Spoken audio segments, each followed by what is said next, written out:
बिस्मिल्लाहिर्रहमानिर्रहीम। मैं हूँ मोहम्मद हफीजुल्लाह शाह हाशमी। आप देख रहे हैं सावल नेटवर्क। मेरे साथ कैमरे पे दानिश लतीफ़ ख़ान है।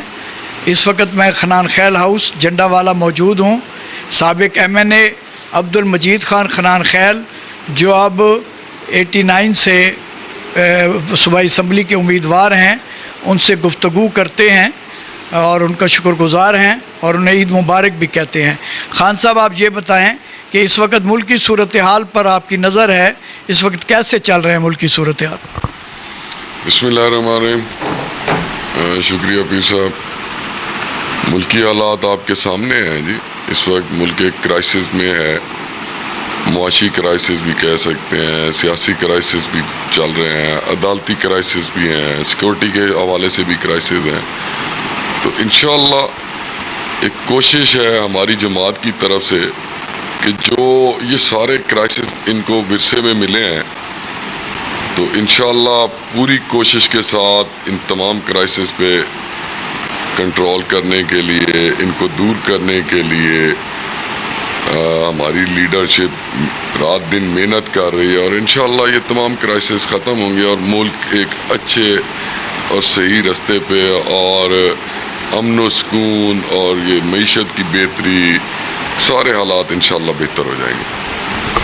क्या ये जो 14 मई का ऐलान हुआ है इलेक्शन कमीशन की तरफ से इलेक्शन का, क्या आपको इलेक्शन होते हुए नज़र आ रहे हैं?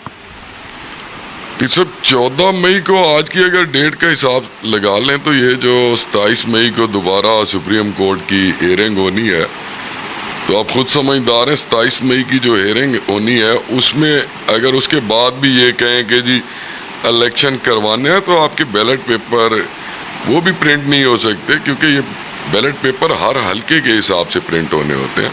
तो ये नामुमकिन सा इलेक्शन है। 14 मई को तो इलेक्शन होते हुए मुझे नहीं नज़र आ रहा।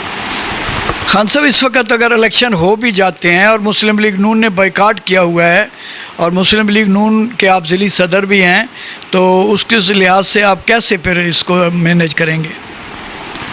सब ये जो आप कह रहे हैं कि कैसे मैनेज करेंगे, पहली बात तो जो मैं कह रहा हूँ कि इस वक्त नामुमकिन है इलेक्शन।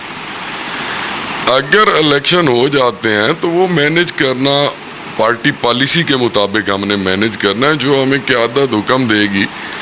एप्लीकेशन तो हर हल्के से हमारी आई हुई है, हर जगह से, पंजाब के जितने हल्के हैं हर जगह से हमारी एप्लीकेशन तो है, लेकिन पार्टी ने चूँकि बाइकाट किया हुआ है तो इसलिए पार्टी ने कोई निशान अलाट नहीं किया, कोई टिकट किसी को रिलीज़ नहीं किया गया।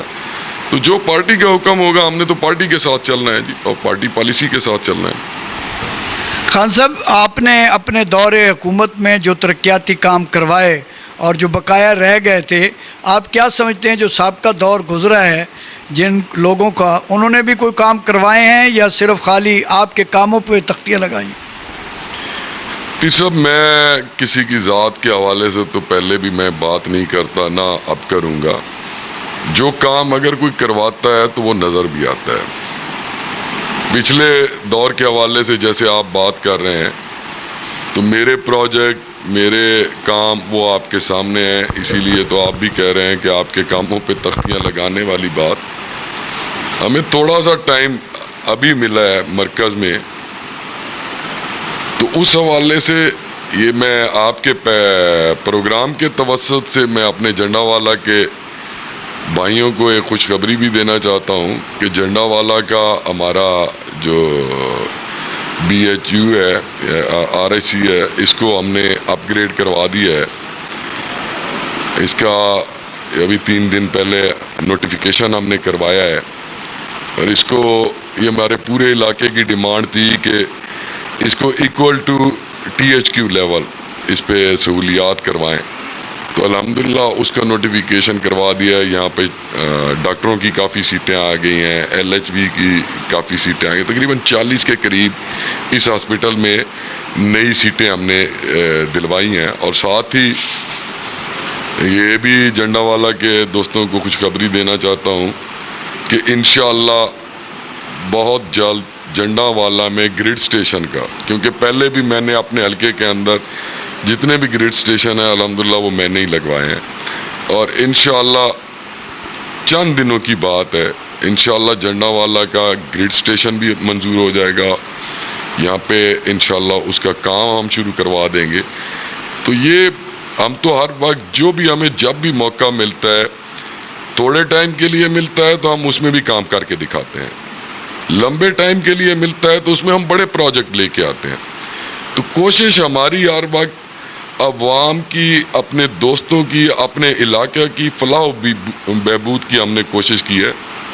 یہ جو تانا پٹوار اور یہ والا کلچر, اور جیسے آپ دیکھیں کہ پچھلے ٹینیور کے اندر میں حیران ہوتا ہوں کہ جس طرح کام ہوتے رہے ہیں, کوئی بھی سیٹ بھی بیچارے عوام کو ایسی سیٹ بھی نہیں ملی جو بغیر پیسوں کے ملی ہے. جاب تک بیچی گئی, تھانوں کے اندر کرپشن, پٹوار کے اندر کرپشن انتہا پہ پہنچ گئی. لینڈ ریکارڈ آپ دیکھ لیں, وہاں پہ میاں شہباز شریف کے دور میں وہاں پہ ایک کوئی بندہ مجھے ثابت کر کے دکھائے کہ ایک ٹیڈی پیسے کی لینڈ ریکارڈ میں کرپشن ہو, اور مجھے پچھلے 3-4 سال میں کوئی بتایا کہ وہاں پہ وہ فری میں کام کروا کے آیا ہو. تو یہ ہماری کوتاہیاں ہوتی ہیں, یہ پولیٹیکل لوگوں کی کوتاہیاں ہوتی ہیں کہ اگر ہم اپنا کنٹرول نہیں رکھتے, عوام کو ہم رسوا ہونے کے لیے چھوڑ دیتے ہیں, تو پھر عوام بھی اس کا حساب جب دن آتا ہے, ان کے پاس ایک دن آتا ہے اور وہ ہوتا ہے جب بیلٹ پیپر پہ انہوں نے سٹیمپ لگانی ہوتی ہے, تو وہ اپنا حساب لیتے ہیں, اپنا انتقام لیتے ہیں کہ کون ان کے بچوں کے مستقبل کا محافظ ہے, کون ان کے لیے فلاح و بہبود کے کام کر رہا ہے, کون ان کے لیے پروجیکٹ لے کے آ رہا ہے, کون ان کی خدمت کر رہا ہے, کون ان کو ان برائیوں سے بچانے کی کوشش کرتا ہے جو اس معاشرے کے اندر پیدا کی گئی ہیں. تو یہ ساری چیزوں کا حساب انہوں نے الیکشن والے دن لینا. خان صاحب, آپ کا سب سے بڑا پروجیکٹ جو ہے وہ برج کا ہے, جو کلور کوٹ اور ڈیرے کو ملاتا ہے. اس کی اپروچ سڑکوں کے لیے آپ کیا اقدامات کر رہے ہیں؟ پھر سے میں, آپ کہتے ہیں کہ جی سب سے بڑا پروجیکٹ برج کا ہے. میں کہتا ہوں جی برج سے بھی ہمارا ایک بڑا پروجیکٹ تھا, وہ تھا تھل یونیورسٹی کا, جو ہم نے منظور کروا دی ادھر چاندنی چوک کے ساتھ. کیونکہ تھل یونیورسٹی میں ہمارے بچوں کا, ہمارے علاقے کا, میرے حلقے کے بچوں کا مستقبل تھا. وہ مستقبل پچھلے دور کے اندر وہ یہاں سے شفٹ کہیں اور ہو گیا. منظور جو ہم نے کروائی تھی یونیورسٹی وہ آگے دے دی گئی. میں کہتا ہوں سب سے بڑا پروجیکٹ تو وہ تھا جو ہمارے نمائندوں کی کوتاہی کی وجہ سے آگے چلا گیا. دوسری بات جو آپ کہہ رہے ہیں کہ جی اس کے اپروچ روڈ ہمارے پل کے, تو ان کے ہم نے پیسے رکھوا دیے ہیں, ان کی جو ٹینڈر پروسیس ہو چکا ہے. صرف ان میں اب یہی پرابلم ہے کہ یہ فلڈ سیزن کے بعد کام شروع ہوگا, اور انشاءاللہ یہ ہماری حکومت کے ٹائم میں ہی شروع ہوگا. بہت شکریہ خان صاحب, بہت مہربانی.